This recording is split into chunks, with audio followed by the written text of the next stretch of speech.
Hey there, everybody. Welcome back to the Betting Pros podcast. I'm your host, Dan Harris. It is time to take an early look at the Week 11 NFL lines. To do that with me today is Brendan Tuma here from Betting Pros and Fantasy Pros. Find him on Twitter at TooMuchTuma. Brendan, thanks for joining me today. How you doing? I'm excited to be here, Dan. As you know, I was my girlfriend, aka the roommate, is learning. She wanted to learn sports betting this season, so we've been, picking some spreads each week. She did her first parlay this past Sunday and won. Is upset with me because I didn't let us, actually bet it. So we lost out on money in that regard. And now she's wondering why I'm on the show instead of her. So, but you're in Massachusetts, right? So you probably can't. You can't.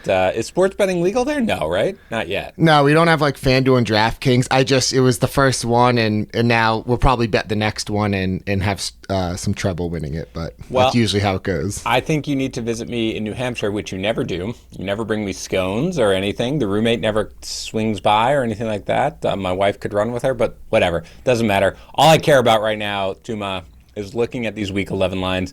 Week 10 was a weird one. We'll talk about it on Thursday. I actually went 0-3 on my best bets, but I went like 12-4 on the weekend. So sorry about giving out the picking and choosing the wrong ones. It was a weird week, but I did think there were some spots, there were some interesting lines that I really want to get into here. Now that we are fully through Week 10, let's get into it. Before we do, again, this podcast is brought to you by BetMGM. So their latest offer, new customers can bet $10 and you can win $200 if the team you bet on scores a touchdown. Again, this is for new customers. It's with the code JUICE100 from our other podcast, The Daily Juice. Again, it's basically free money, okay? Every team's going to basically score a touchdown. Don't bet on the Jets, though. Again, that is available in New Jersey, Colorado, Indiana, West Virginia, Tennessee, Pennsylvania, Michigan, Virginia, Iowa, Washington, D.C., Arizona, and Wyoming. All right, Brendan, let's get into it. Let's start with the Thursday night game. The Patriots are visiting Atlanta, taking on the Falcons. The Pats are laying 6.5. This spread has been slowly moving up since it opened up with the look-ahead line. There's probably going to be no Cordero Patterson in this one. Hasn't officially been ruled out yet, but likely.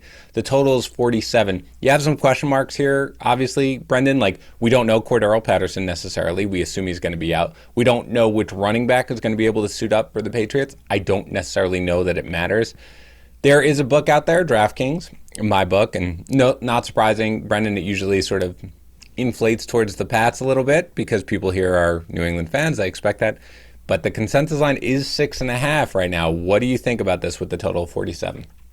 Yeah, so what this line tells me is the Pats aren't sneaking up on anyone anymore. For a little bit there, are the Pats good? For a while, they only had wins against the Jets and the Texans, and now they're on a nice little winning streak, and obviously Sunday's beatdown over the Browns was a big one that got a lot of attention, and I think Vegas is just making this line and saying, knowing the public's still going to want to take the Pats.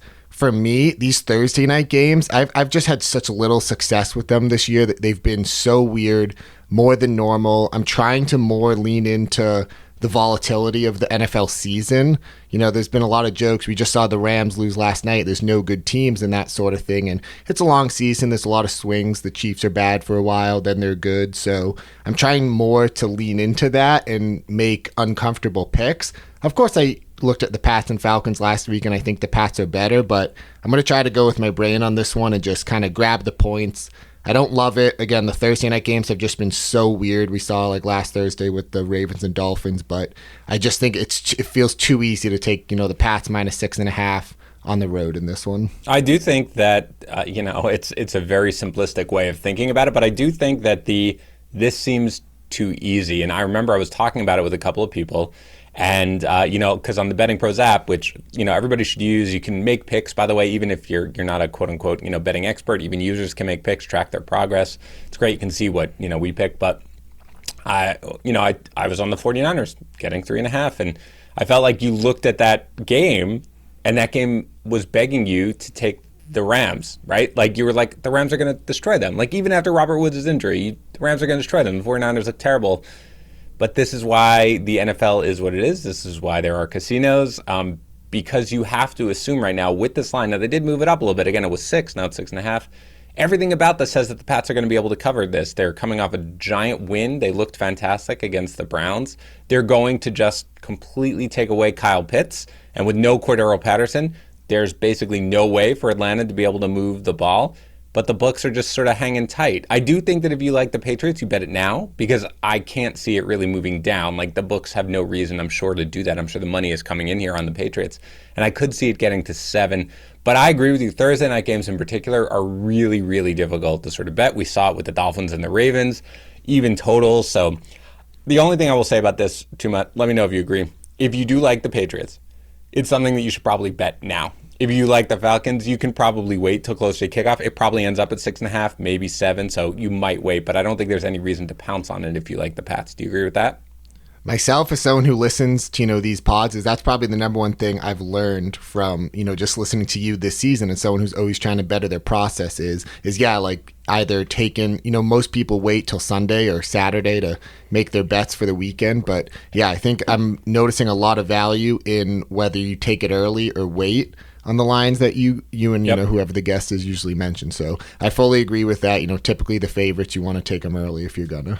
Well, that's the whole point of this process, good man. That is what we're doing here. So again, I'll probably be on it, just like have a small wager, to be honest, just because it makes Thursday Night Football more interesting, and it is the Pats who I'll have to root against. But regardless, I do not let that factor into the betting. Interesting one here, Brendan. In Buffalo, the Bills are laying 7 to the Colts. The total, which I just had and I lost, so I'm going to stall for like 3 seconds, is 49 here. What do you think about this one? Yeah, so the Bills, obviously we saw them. I think the Bills are just definitely more vulnerable. It's not, a lot of times we wait for the huge downfall, like the Chiefs. Like, again, I'm going to keep referencing them because just like what happened to them this season is such a good example of the swings of the NFL season and how the public can overreact or underreact. But we really wanted them to like completely bottom out. And I haven't seen that happen to the Bills yet. The offense has, definitely struggled. They're dealing with some similar, too high shell things. That Jaguars game, was very strange from what you'd expect going in. And then even there was a Dolphins game they struggled with. So I don't think the Bills are, this absolute, dominant offense that we saw last season, but they're still really good and they're still above average. To me, this is one that I'd be much more comfortable throwing in some sort of teaser rather than just taking, the -7 straight up. I don't necessarily love, anytime taking Carson Wentz. He's a volatile quarterback in the sense, you never know what you're going to get in terms of, turnover worthy plays. So it's a fun rematch of, what I think was the best playoff game last postseason. And yeah, I think that's my lean. I don't really want to take Buffalo -7, but it's a teaser game. So you think that you would tease Buffalo down to -1 and take them on that one? Yeah. So I don't have a great feel for it. The Colts are a difficult team for me because I think on any given day, the Colts can hang with any team in football. On any given day, if they are at their best. Our offensive line is elite. Jonathan Taylor might be, maybe the best running back in the league. Christian McCaffrey, of course. Now that Derrick Henry's out, But Carson Wentz has a penchant for making terrible plays, and you can see them just getting their butts kicked in this one. But there's no way I'm laying the 7. There's a 7.5 out there. I'm looking again at bettingpros.com. We have 15 books that you can look at. You can limit it to your state only, but you can look at every single book that is sort of out there. FanDuel right now is hanging out at 7.5. That's something where I'm interested in the Colts because I do think that the Colts have the ability to keep this close. This is sort of a matchup where, the Colts don't rely, as good as Michael Pittman Jr. is, they don't rely on their wide receivers to sort of carry them throughout the day. They're very much a running team. The Bills have a great rush defense and pass defense, but, they have the lockdown corners. I don't really think White's going to be able to just, take away Pittman, but they don't rely on that as much. They're creative offensively. Again, they have such a good offensive line. I think they'll be able to keep it relatively close. I'm not running to bet it right now or anything. I feel like it ends up at 7. That's probably right. I lean the under a little bit, but taking unders in the NFL, unless you have a really strong conviction or unless it's against a team that's so slow and that you can feel comfortable, whenever the Broncos get it there or the Steelers, it's just not something where I really want to go after. So this is probably more of a stay away for me, but I'm more eyeing the Colts. I don't think I'd tease it down. I could see the Colts winning this game personally. That's how I look at it. I will note as well that the Colts do run the cover 2, the too high shell. Yep. It's the biggest buzzword in NFL conversations right now. But they do that, and that the Bills have had a little bit of trouble with it. And you do have Cole Beasley banged up. here, which does take away an outlet. Obviously, you have Stephon Diggs, who's great. And the secondary for the Colts played really well early in the season, but they have been burned of late, so it's not as if that's something they can stop. But, the Bills, I don't think they solved all their problems just by beating up on a Jets team in a game, by the way, that was 10-3 with 2 minutes left in the first half. So, we can take what we want from that. 49ers coming off the ginormous win, which is usually when you sell them. They are visiting Jacksonville. They're laying 7. Now, there's a lot of 6.5s, a lot of 7s, but the consensus line overall is 7. The total here is 46. What do you think, Tuma? I hate this so much because in this past Sunday, Jaguars-Colts, it looked like the Colts were just going to go up big and just absolutely steamroll over them. They kept showing Urban Meyer on the sidelines. It legitimately looks like he doesn't want to be there. I think a lot of people wouldn't be surprised if this was his only season in Jacksonville. And then they claw back in. Yep. They had, what I think was, at least a really good defensive game plan against Buffalo the week prior. And again, this is one where we talk about, kind of just going with what the smart play is, and that's, the Niners had this big win. Now let's fade them. Right. This one, I don't feel fully comfortable with it. I know these first few games haven't been, strong leans by me yet, by any means, but you don't have to, Brendan. Do not. No, the one thing I do, and when I talk about with the guests, if you don't have a lean on a game, and I often don't, there's a reason, especially as we get into week 11 at this point, the lines are sharp. So it's something where don't force it. Yeah, there's no, I guess, okay, that's a good point. And, we want to try to be objective with the listeners and not just, give takes to give takes. So this is one I truly don't see any, noticeable trends or have any fun numbers to throw out other than, the thing that doesn't necessarily make sense to do, but probably would, is to take the Jags with the points. I can't get there yet until, I do further research into the week and see if I can uncover anything. Yeah, I have a very difficult time backing the Jags ever. This is one of those where almost every time, if you're a professional bettor and you have a model, I almost guarantee that the model is going to say bet the Jaguars. And I remember several years ago when it said the same thing with the Jets, when the Jets were just terrible and, losing every single game. And it didn't matter last year. It didn't matter that professionals kept being like, my model suggests that this point spread should be 3 points lower, and then the Jets would lose by, 25 because they were so terrible that it did, and so poorly coached. I did feel that way about Jacksonville for a while, but their defense is playing a lot better of late. So they are showing life, despite the fact that Urban Meyer is not a good coach. So it's something where there looks like there's value on Jacksonville. It's a perfect spot to sell the 49ers high. They haven't solved all their issues just by coming in here and beating up on a Rams team. Well, it's a divisional matchup, by the way, which is always something that something freaky is going to happen. But I can't back the Jags right now. And again, a lot of spots at 6.5. The consensus line is 7. More enticing there, but it's a stay away from me. Ravens, coming off an embarrassing loss here on Thursday Night Football, are visiting Chicago, coming off a bye. The Ravens are laying 6, total 45.5. So this is one that I do feel a little bit more strongly about, and it is going to be with the Bears and taking the +6 at home. On Thursday night, like you said, it was an embarrassing loss. A really fun stat from that, we're starting to notice Lamar's kind of kryptonite is the blitz. You look at his splits, on PFF or any other site, and yards per attempt and completion percentage in a clean pocket versus the blitz, it really changes. The Dolphins on Thursday night, they sent their safeties. The number of times they blitzed the two safeties were the most times that a defensive back has been blitzed in the next-gen stats era, which goes back to 2016. So the Dolphins really kind of uncovered that blueprint, and I think a lot of folks might just chalk that up to Thursday night weirdness and whatnot.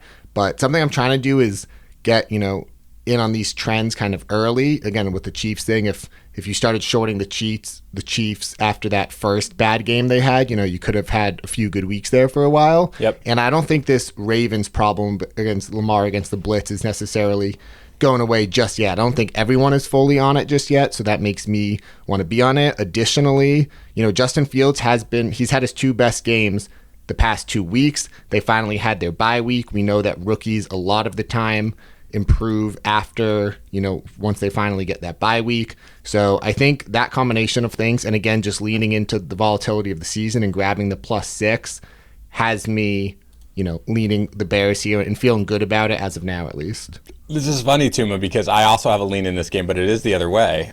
So this is good. You and I will just make a private, a penny wager here for me and you. I do lean the Ravens, and I think I would take it now. It's 6.5 at a couple of books, so that's good for you. Obviously, it's 6.5, even better.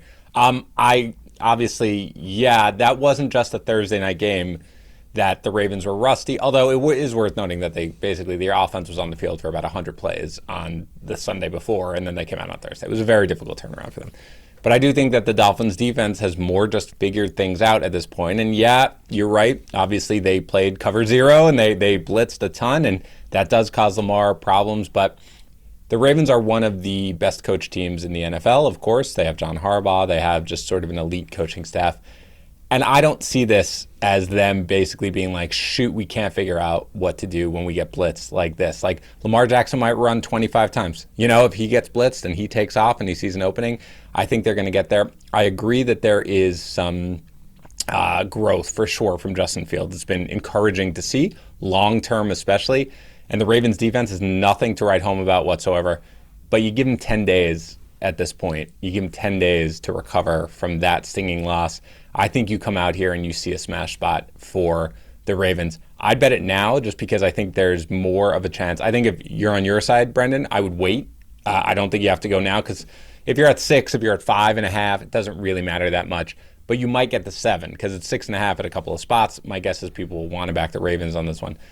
I would bet it now at 6. I might tease this down to a pick because I do think that the Ravens, it'd shock me if the Ravens lose to the Dolphins and then lose to the Bears in back-to-back weeks. You know what I mean? So that's something go. I don't have a great feel for the total. I mean, again, totals are very tough right now in the NFL, even when I lean under. But it's good. We're on different sides. I like that. It's good that the listeners can sort of hear that. But personally, I would bet it, and I might tease it down pretty much immediately as soon as I can.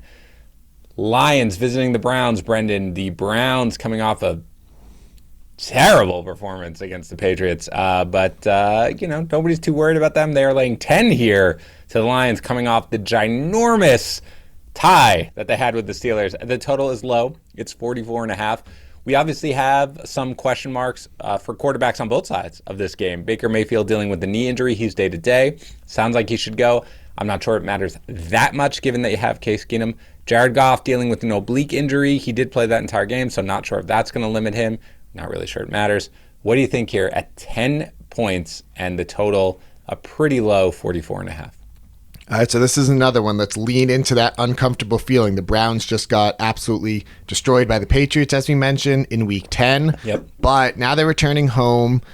If Nick Chubb can get back for this game, I think that would help as well. That's another question, yes. Good to mention as well. Again, based on the timing, this is one of the things where if everything goes correctly, he should be back for this game. Although, again, Dearness Johnson, Brendan, I'm incredibly impressed with him just as a runner.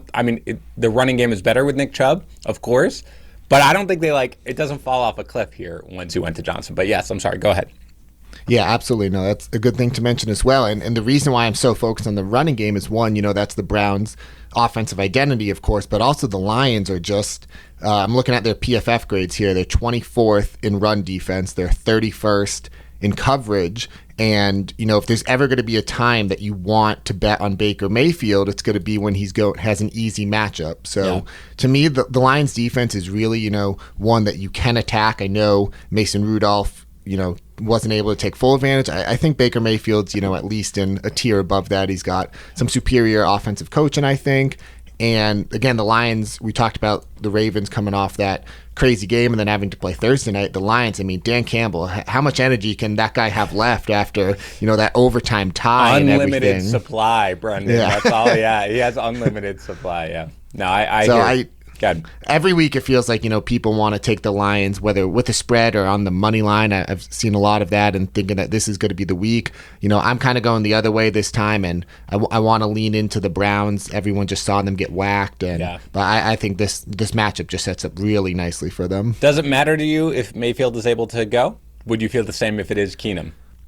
I do prefer Mayfield. I'm kind of operating as if he is going to go. I think, Okay. you and I both grew up on the Fantasy Pros news desk, and we do have a blurb out there from Coach Stefanski saying that it's a minor knee injury. He's day-to-day, but does expect him to play. Yeah, I do think he's going to suit up. I'm not sure it would affect my opinion much. Look, this is a game, I can't take the Browns, I don't think, laying 10, but I do expect them. Like, if you forced me to make a pick, it would be the Browns, because this strikes you as an exhausted, letdown spot for the Lions. How many touches did DeAndre Swift have? 36 or something like that. It was interesting that I think Campbell called the plays in that one instead of Anthony Lynn, and there weren't that many dump offs, but a limited Jared Goff. I don't know, man. It strikes me as I lean a little bit towards the over here, because I do think that the Browns are going to put up a ton of points in this game to sort of, it's 44.5 to wash the taste out of their mouth. And I don't think their defense is so strong that the Lions are not going to be able to move the ball or anything like that. So this strikes me as a game where the Browns can pretty easily approach 30 points if they really want to. And I think they'll want to, because I think they'll want to get, the taste out of their mouth. And I think the Lions will put up enough here to go over. So I lean over here, and I'd probably go after it now, because it doesn't matter to me who the quarterback is. I do think that it's something that's really the only lean I have on it. I'll probably stay away from the total at this point. Dolphins visiting the Jets. The spread's only 3, a little surprising to me. I'm going to be honest. The Dolphins laying 3. Total is just 45. We obviously have question marks as to who's going to start for the Jets at quarterback. Here we know Tua is going to start for the Dolphins. We don't know, is Will Fuller going to come back? Probably not. But Dolphins playing much better of late, coming off a giant win here against the Ravens on Thursday night. How do you feel about this one? The Jets I'm kind of starting to put them in a similar category to the Jags, like we talked about. It's, like the models might say, Jets coming off a bad loss, Dolphins coming off the big win. It's Jets are at home, time to, take the points. But, sometimes with those like models and things like that, they don't identify the outliers right away. Like They don't either identify the really good teams or the really bad teams. And, if you are someone who operates under the premise that the Jets are a really bad team, then that would be a reason not to necessarily trust into that. And for me, like just watching the Bills Jets, and I don't want to take too much away from the previous Sunday. I think that's one of the biggest mistakes that sports bettors make, even still to this day. But the defense is just uncompetitive at times, it seems. And I know it's going up against Buffalo, and it's going to be different against Tua Tagovailoa and the Dolphins, but still, I just can't put them in the same tier. I think sometimes we want to look back to the preseason. A lot of people are high on the Dolphins. They are starting to round into form a bit. And yeah, the fact that it's only -3, I don't think the Jets being at home is, any sort of. It's not worth anything, man. That means nothing, right? If anything, it could be the situation where, they get down and the Boo Birds come out. And is Zach Wilson coming back? I think he might be back for this one. Well, I mean, there's some uncertainty right now. Right now, I'm thinking that Wilson comes back. This is the timeline sort of that they expected him to be able to come back, roughly. But yeah, the problem with this one, Brendan, again, is you look at some lines sometimes, and a fun exercise for people to do is to make their own lines and come in and then see where it is. And to me, this was like a Dolphins -5, -5.5, like a 3 spread right now. And again, this isn't something where I think we need to overreact to what we just saw. The Jets defense has been playing terribly for weeks now. And the Dolphins defense, we wrote it off a little bit against the Texans because it's the Texans, right? But this is back-to-back weeks here where the Dolphins have played extremely well defensively. I think their defense is relatively back. I think Tua Tagovailoa completely changes that offense in terms of what he is able to do. This just strikes me as a game the Dolphins are going to win pretty easily, and if you're getting it at 3, I would take it now for the Dolphins. It seems like a trap. I'm willing to walk into the trap at this point, and I'd probably take it now just in case it goes higher than 3.5, because I have to imagine there's going to be so much money coming in on the Dolphins. They'll probably be professionals back in the Jets. I think that's a mistake, but is what it is. It strikes me as a trap. I know you're a Jets fan, so I don't mean this in a cruel way or anything, but you look at a lot of advanced stats, whether it's EPA per play or completion percentage over expected. And Zach Wilson, I would feel better about the Dolphins if he actually plays, because it has just been so so bad. There have been, such few, like even Trevor Lawrence has had some moments in some games where it's like, oh, these will be some things to build off in the future. But Wilson, we just really haven't seen much of it. I think it was NBC Sports Edge had a blurb the other day about Zach Wilson said he needs to play more like Mike White. And if that's where we're at halfway through his rookie season, I think that says it all right there. I'm not all that willing to draw conclusions on Wilson's long-term value. I'm willing to give him some shots. I've seen enough sort of like moments out there that makes me think, okay, this could work.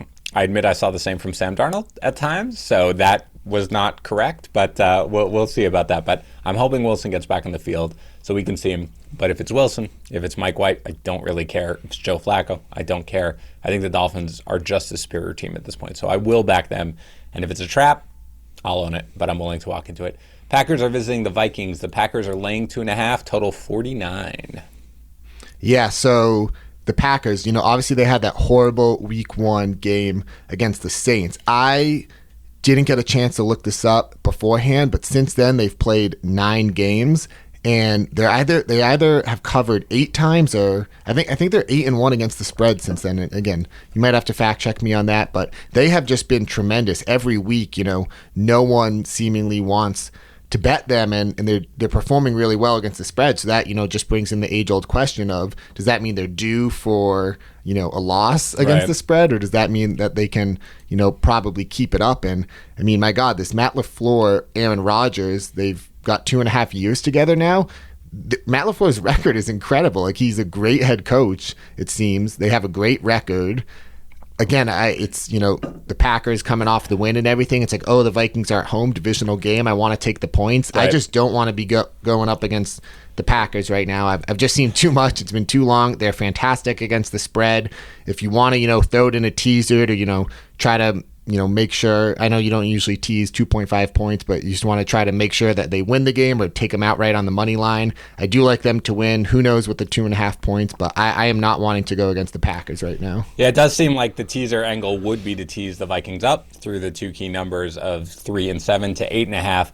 I don't feel that comfortable with it. The problem with the Vikings is, and again, there's not going to be Aaron Jones in this game. I don't really think that matters all that much. A.J. Dillon is just as good, at least as a runner, not that good as a pass blocker or a receiver, but still. I think that the problem for me is that the Vikings, you never know what you're going to get with the Vikings, right? Like, they show up for some games, like this past game against the Chargers, like, that was a spot for them. I talked about it with Matt Peralt. Like, that was a spot that we said, okay, this is probably going to be the Vikings right here. This is the spot they show up. They rally their defense. Mike Zimmer gets his defense to play. And they have other games where they just don't whatsoever. Now, they are home here, so it's you lean that way. I can't take them at 2.5. Like, I'd need 3 or 3.5. There is a 3 out there at a couple spots. My book, DraftKings, Fox Bet, for example. So there's a few spots there that you can get it. If you like the Vikings, I think you can wait a little bit because, again, it's not going to matter whether or not it goes to 1.5 or 2 or something like that. It really doesn't matter in the grand scheme of things. But you want to wait to see whether or not it gets to 2.5.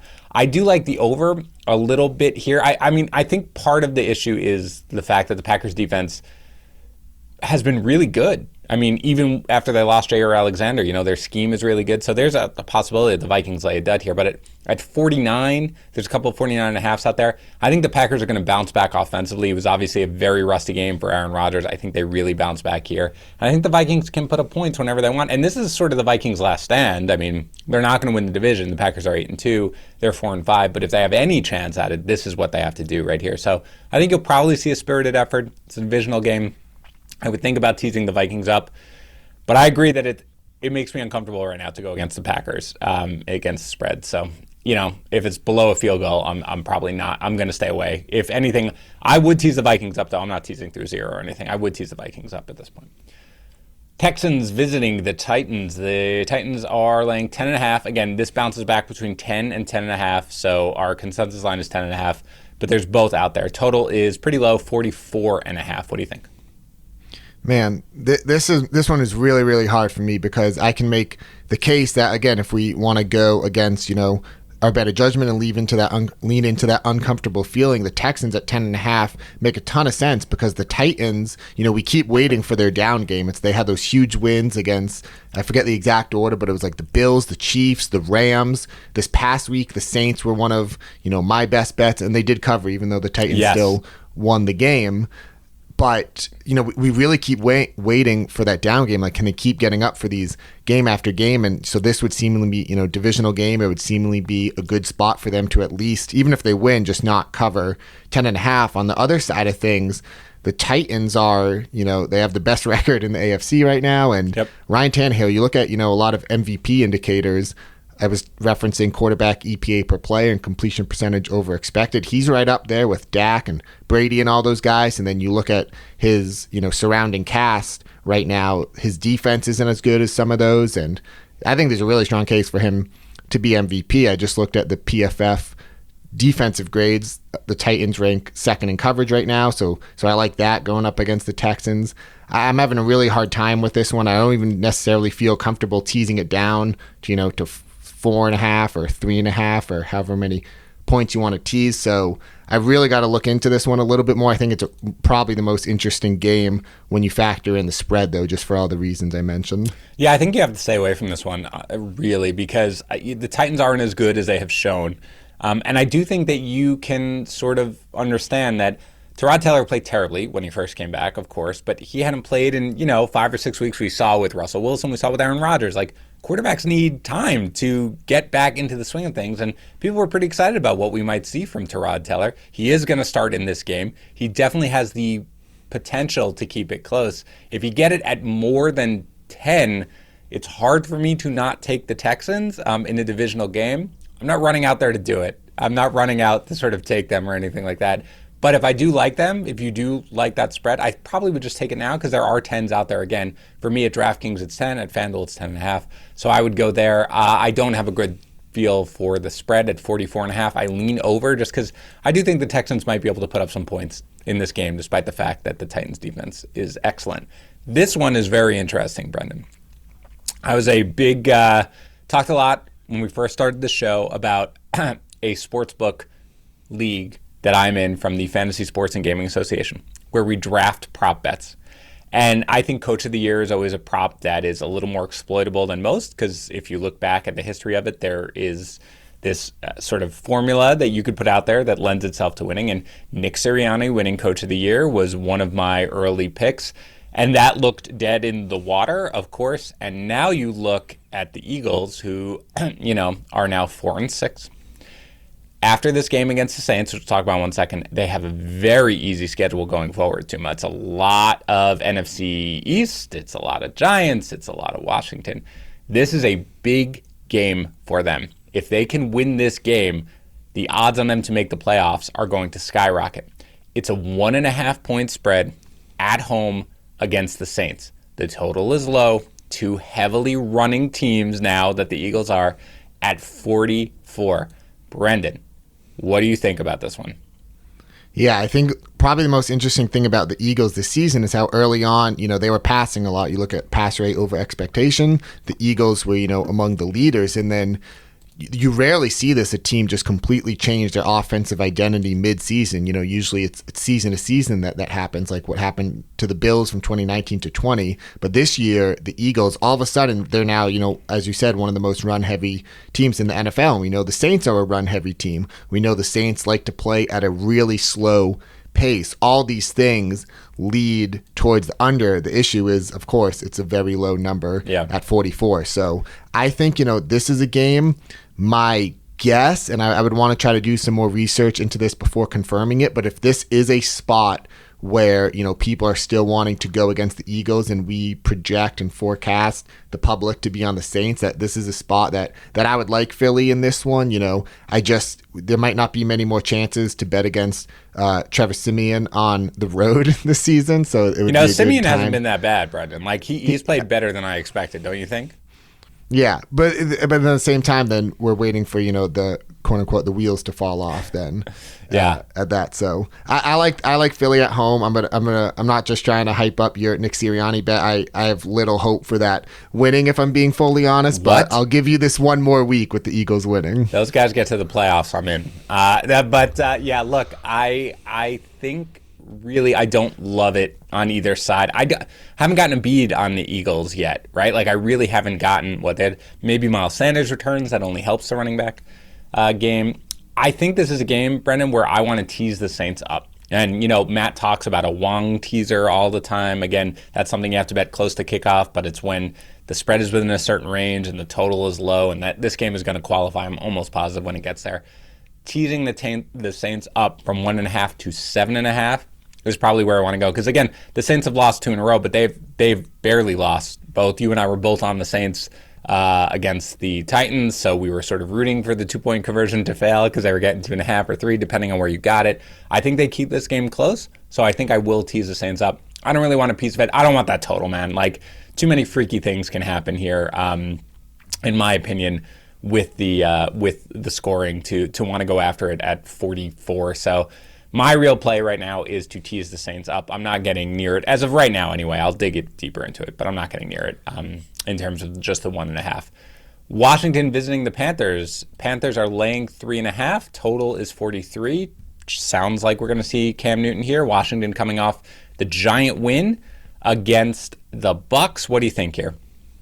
Yeah, so this is one I'm kind of, just going to go with Washington and take the plus 3.5. And I think a lot of people are going to want to talk themselves into Cam this week. And, that was a really cool, awesome moment when he came back in and he touched the ball twice and scored 2 touchdowns. So I think that's really fun. I'm a fan of Cam and what he did for the Patriots last season and everything. But I just think that the public is going to just overrate that factor. And, that fact that he's back with the Panthers where he won MVP and went to the Super Bowl and whatnot. I don't think he's actually as good as we might think, especially coming off that 2 touchdown performance and coming off the Panthers, huge win over the Cardinals. So again, this is just kind of leaning into that maybe uncomfortable feeling and trying to go against the public. I'm not a huge fan of Washington, but I know they lost Chase Young. Their defense has still been improving a little bit overall. I'm still just, going to take them and the points and try to lean into that, back and forth of the NFL season. I lean with you, Brendan. I lean with taking the hook and taking the points. I do worry a little bit just because I think that the Panthers defense is legit. After trading for Gilmore and getting a little more healthier, I wonder whether or not Washington's going to be able to put up points. And there's the unknown about what we're going to see from Cam running the entire offense. Great, when you get to the goal line, I feel pretty confident that their goal line offense is going to be good now that they have him and they have McCaffrey back. But I don't know exactly what we're going to see from him overall on the season. So I will just take the hook right now with Washington, but it's a little uncomfortable to do so, mainly because of the defense. Let's go to the Bengals are visiting the Raiders. This is a really interesting one, Brendan. Both teams 5-4. The Bengals on the road are laying a point, and the total is pretty high here. 49. Raiders obviously coming off a pretty embarrassing loss here to the Chiefs in prime time. What do you expect out of this one? Yeah, the Bengals really hurt my feelings leading into their bye because they had that huge win over the Ravens, and it was here they are, they're ready to compete for the division. It's a young team, up and coming, and then they just really they had the Jets loss, I think it was, and then they lost to the Browns, and then they had their bye. So it's been a while since people have been high on the Bengals. I kind of wish they were going up against a team that didn't just get killed because right. I don't want the Raiders to be this is a must get right spot for them, but the Bengals coming off a bye, I'm just going to go with them, even though I usually like taking the teams coming off a game where they just got killed. The Bengals for a couple weeks there were really trending in the right direction. I think they're still young, they're figuring some things out, and the Jets loss, I chalk that up entirely to having the huge win against the Ravens the week prior. I think the Bengals, their defense is also pretty underrated. I know it didn't look as great the past couple weeks, but they were on the right track. I think they can use the bye week to get back on track. And yeah, I want to be out in front of this, what I forecast a resurgence by the Bengals moving forward. Yeah, I'm on the other side. I think that the Bengals, I think what's happening here, Brendan, is that the Bengals are being exposed as being overrated, which is what we really thought. We didn't expect the Bengals to be quite this good. Now, Burrow has looked good. Jamar Chase is a superstar. I like T. Higgins a lot. Joe Mixon is great. Their defense has played much better than expected. But I just don't think they are what they showed. I think this is a regression to the mean. I think this is a bounce back spot for the Raiders. This is going to sound dumb. I'm willing to sound dumb, as you know, often. A young team coming to Las Vegas, I think we've seen it a little bit. It's a tough place sort of to come in and sort of maintain your focus for a couple of days. I think it's a real thing, the home field advantage in that sense. And I think the Raiders are gonna have a bounce back spot here. I really do. I mean, the Chiefs, it was just a get right spot for the Chiefs. You know how good they can be. The Raiders are much, much better than they showed. I like the over too. I think both teams are going to be able to put up points, so I will take the over 49. You don't have to run to bet this either way. It's +1. Doesn't matter if it goes to -1. Really, cross the zero, irrelevant. I think the Raiders win this game, so I'm willing to take them. But I like that we're on a couple of different sides here, Brendan. I just, I understand why you like the Bengals, but for me, I'm selling them. I don't think they're particularly well coached, and I think they're just a young team that's showing some cracks at this point. This one's tough, Brendan, because we have a lot of question marks about the Cardinals visiting the Seahawks. Cardinals are laying 2.5. It is possible that both Kyler Murray and DeAndre Hopkins return. I am betting against both, given the fact that they have a bye week coming up the week after. Colt McCoy sounds like he would be healthy enough to start with his pec injury, but we also don't even necessarily know that going forward. So we don't know what's going on there. Meanwhile, Russell Wilson coming off one of the worst games that I've ever seen a quarterback play in my life. You assume with an extra week now, sort of to get acclimated to it, that he's going to be better. Maybe we see Chris Carson. So the total is 50 in this game. What do you think? I loved all the jokes about Russell Wilson not getting enough sleep to get ready for that game, because I always find that ridiculous. As I am someone who I function better when I have sleep, and I know some of these high-end athletes, we can't compare ourselves to them, but it was just insane if he's sleeping 3 hours a night and he's out there performing at the highest level possible. But again, this is, to me, I'm more scared taking the Seahawks, of course, if Kyler plays, even if he's banged up, than what we saw from Colt McCoy this past Sunday. But at this point, I think even if Kyler plays, he's going to be, somewhat limited. He's not coming to this game, as fresh as humanly possible. And for the Seahawks side of things, divisional game, I'll take the points. I'll take them coming off against a horrible performance, take them at home. Not a lot of, exciting analysis per se, but just trying to swing in back to the other side of the pendulum. Yeah, I think what I really like here is the under. I'm surprised that the total's at 50. I think you're going to see a spirited effort from an embarrassed Cardinals defense. They got embarrassed here by the Panthers, and I think the Seahawks defensively have been playing better here, especially with the potential for no Kyler Murray or a limited Kyler Murray. I will go under on this one. The spread, I find it very difficult to bet. This spread with all the question marks. So probably a stay away for me. I could see maybe teasing the Seahawks up to 8.5, right now, but it's still something where I am staying away. A really good game that everybody's going to want to watch. The Cowboys are visiting the Chiefs. The Chiefs are laying 2.5 with a total of 55.5. Brendan, what do you think? Yeah, so again, this is one, the Dallas is one of the most, public bet teams in the league for obvious reasons, and I really, for a while, the Chiefs were too, so I really wish this was one where it's like, oh, we can short the Chiefs yet again, because now everyone's gonna think they're back. I think Dallas matches up just really well with the Chiefs. I like Dallas a lot in general. I like that their offense can win in multiple ways. They can go, really run heavy with all the linemen and the tight ends and Zeke and Pollard. Then they can spread it out with all the receivers and Gallup's back. So I like that aspect of them. I think their defense is, very opportunistic. It's not necessarily shut down. Trayvon Diggs, even, he'll give up some big plays and then he'll make some big plays. So it's kind of a bit of a give and take with that. I just think they match up well, and I'm trying not to, put on my film hat and watch the all 22 necessarily, but Dallas, they can run the ball and control the clock. I'm not sold on the Chiefs being, fully back just because they beat the Raiders. So I'm definitely leaning Dallas early on. It's going to scare me a little if the entire public is with me, but some of that, is just a lot of Dallas fans. So, yeah. Do you think this is where it ends up? I mean, books are universal at 2.5 right now. Well, I guess there are a couple of random 2s out there, but if you're someone who backs the Cowboys, you think there's any chance this gets to 3, or do you think it sits at 2.5? I think it could. I think I could also see the over, ticking up a little bit more as well as people do some more research into that. There are some 55.5s out there already. I don't have a great feel for it, man. I really don't. The Cowboys, especially with Michael Gallup back offensively, it's so difficult to think about how you're going to stop them.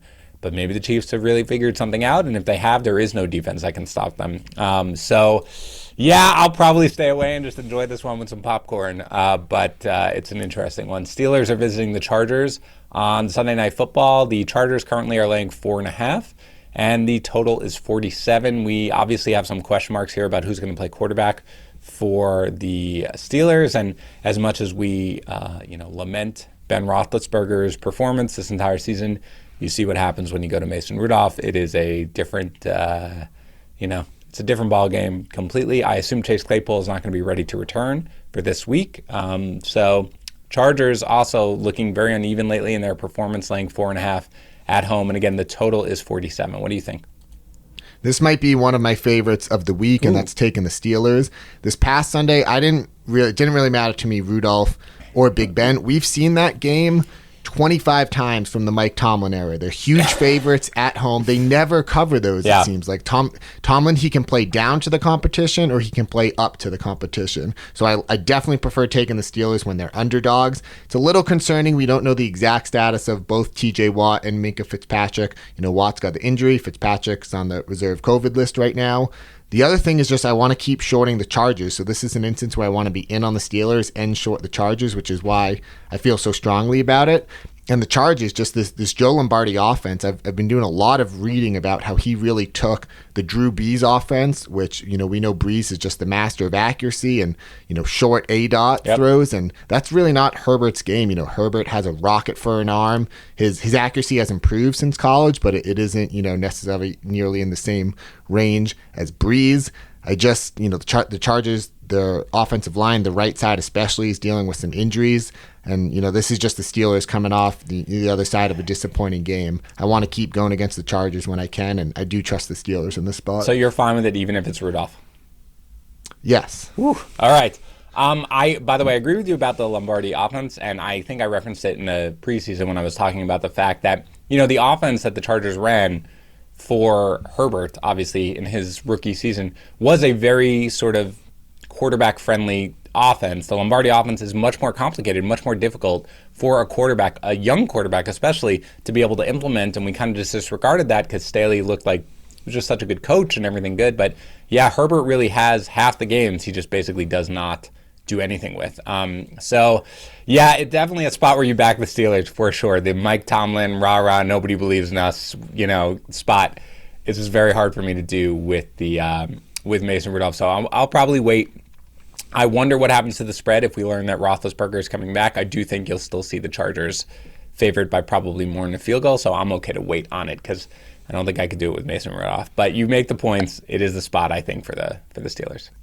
I think last week the spread only changed. I think it was 1.5 points the spread changed once Ben was ruled out. So that just shows where we're at with Ben. Well, I do wonder, though, whether or not they think the same thing now that they saw that game. And it was in the rain, and it was terrible, but 50 pass attempts, he couldn't do anything with it. Some of the throws were just garbage. At least Ben knows how to run the offense a little bit better. And again, Mason Rudolph is better at being a professional football player, playing football, than I will ever be at anything in my life. So stay it out there. I'm not insulting the guy, but there is a big drop-off, I think, even at this stage of his career, from Ben to him. Last game, Monday Night Football, Bucks are taking on the Giants. Surprising loss here for the Bucks, coming off the bye.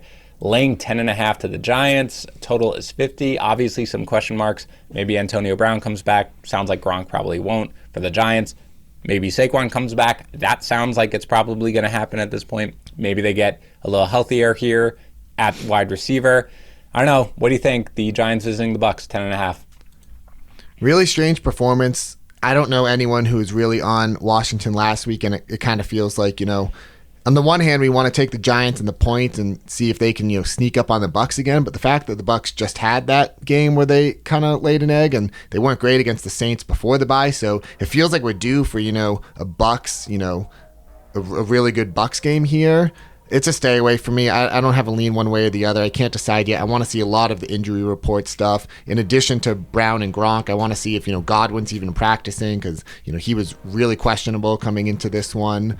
Vita Vea got hurt. Richard Sherman got hurt pre-game. It's really piling up. And like you said, the Giants have Saquon coming back and they're coming off a bye. So I definitely need more time for this one. It's a stay away as of now. Yeah, I mean, Danny Dimes usually plays a little bit better on the road. He covers more often than not. I agree it's a stay away. The Bucks have a lot of question marks. You did mention Vea. That's a huge blow to their run defense, which hadn't been quite as infallible as it had looked early on in the season anyway. You could see a complete bounce back spot here from the Bucks. So this is just one where I'm going to sit back. Again, I don't think it's really going to get to 10. It's 10.5, 11 in some books right now. I think that's probably where it ends up. So no reason to run to do it. Brendan, thank you so much for joining me today. I love taking the early looks. Remind everybody where they can find more of you and your work.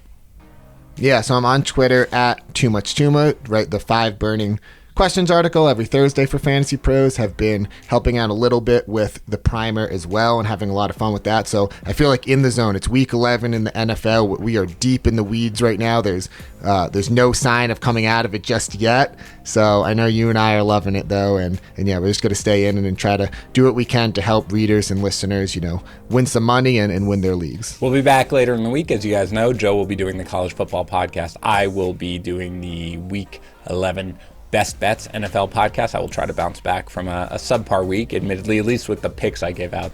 But it'll be a good show, so please join us then. In the meantime, enjoy the rest of your week. We'll talk to you again in a couple days.